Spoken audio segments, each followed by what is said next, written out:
In 2002, Janet Jackson was picked to perform at the Super Bowl 36 halftime show, only to be replaced by the band U2 after a few team owners saw them live in concert.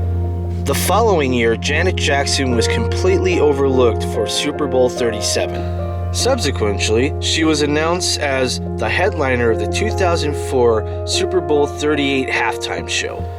Additionally, the show included Jessica Simpson, P. Diddy, Nelly, and Kid Rock. Later, there was an announcement of a surprise performer that will collaborate on stage with Janet Jackson. MTV was in charge of the halftime show and was calling all the shots. MTV chief Van Toffler hinted to the fans by saying, "With Janet set as the featured performer and more performers and surprise collaborations to follow, the stage has been set to produce an event that the Super Bowl audience will remember for years to come." Ain't that the truth? Later, Doodaleo, the choreographer of the event, said this to the press. "I don't think the Super Bowl has ever seen a performance like this. The dancing is great. She's more stylized. She's more feminine. She's more a woman as she dances this time around. There are some shocking moments in there too." Fast forwarding to the event. On February 1st, 2004, Super Bowl 38 was broadcast live on CBS from Houston, Texas. The two teams competing, the Carolina Panthers and the New England Patriots. The Nielsen rating estimated that over 89 million people were watching, and the audience attending live at the Coliseum was over 71,000. Fast forwarding to the halftime show. The halftime performance started with Jessica Simpson introducing the local marching band. That led into Janet Jackson's first short appearance. After Janet's short performance, the rest of the lineup performed their act. P. Diddy, Nelly, and then Kid Rock. After all the other performers were finished, it led back into the main Janet Jackson performance. Janet Jackson performs her single, Rhythm Nation. And this is when things get just a little weird. Instead of ending on Janet Jackson's song and as the main performer, we get the surprise guest, Justin Timberlake. And it's at this point we go into Rock Your Body by Timberlake. Despite Janet Jackson being the main performer of the night, this is the song we end on. At this point, Janet Jackson stays on stage and they have a choreographer dance number. And this leads us in to the infamous moment. Simultaneously, as Justin sings the last verse of the song, which is, quote, "Better have you naked by the end of this song," unquote. He then reaches over and rips off a part of Janet Jackson's corset, exposing her right breast, revealing a piece of nipple jewelry she was wearing at the moment. Hence, Nipplegate. The aftermath of the incident gets really weird. It was reported that Janet Jackson was backstage crying and immediately left the stadium. This was never confirmed. However, all the other performers were in interviews after the performance. Janet Jackson was not present.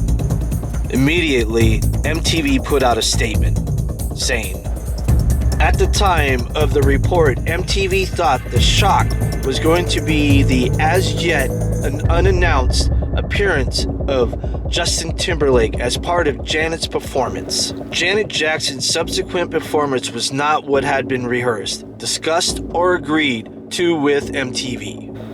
Justin Timberlake stated at an interview after the Super Bowl that he loves giving people something to talk about, giving the impression that that bit was intended to happen. On February 3rd, 2004, an investigation was launched by the Federal Communication Commission. It was said that 500,000 people called in to complain about the incident. CBS was also slapped with a $500,000 fine. The very next day, Timberlake apologized on MTV News, saying, "I'm sorry if anybody was offended by the wardrobe malfunction during the halftime performance at the Super Bowl. It was not intentional and is regrettable." MTV also stated, "The tearing of Janet Jackson's costume was unrehearsed, unplanned, completely unintentional, and was inconsistent with assurance we had about the content of the performance. MTV regrets this incident occurred, and we apologize to anyone who was offended by it." After those apologies from Timberlake and MTV, Jackson said in a statement, "The decision to have the costume reveal at the end of the halftime show performance was made after the final rehearsal. MTV was completely unaware of it. It was not my intention that it go as far as it did. I apologize to anyone offended, including the audience, MTV, CBS, and the NFL." This is a contradiction to what Timberlake said earlier. After the back and forth and the conflicting messages, Janet Jackson saw the biggest hit for the incident. Part of the consequence was she was canceled in many future performances. One of those was February 6, 2004 Grammys. Despite Janet Jackson being knocked from the Grammys, Timberlake that same year would go on to win 2 Grammys.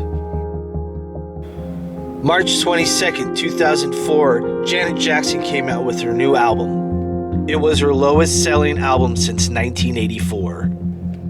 A few years later, Janet Jackson would say on the Oprah Winfrey Show, only her corset was supposed to rip away, and it was supposed to leave the red bra underneath. But a large amount of people found that statement false.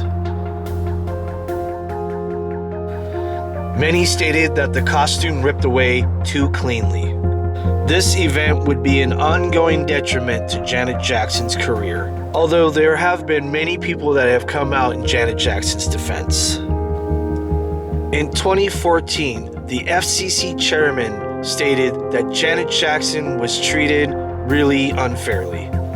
Many of her true fans also came out in support for Janet Jackson. In 2021, Timberlake came out with a direct apology to Janet Jackson. In 2022, Jackson has stated that her and Timberlake have moved on.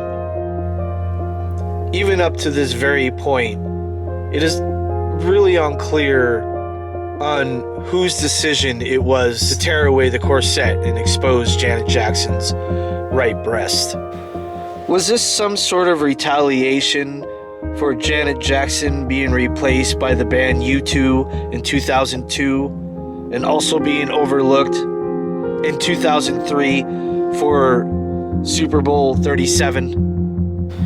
And whether if these questions are ever answered in the future, this has continued to haunt Janet Jackson's career. Let me know of your opinions down below. I'd really like to hear what everybody else's thoughts are. There's a lot more minutia in this story, and so I'm going to leave a link down below if anybody's curious of learning more about it. There's a lot of different elements to this story, and thank you for watching this. If you like this video, please click the video on the screen now. I believe if you like this video, you'll also like that video, and I'll see you over there. Take care, guys.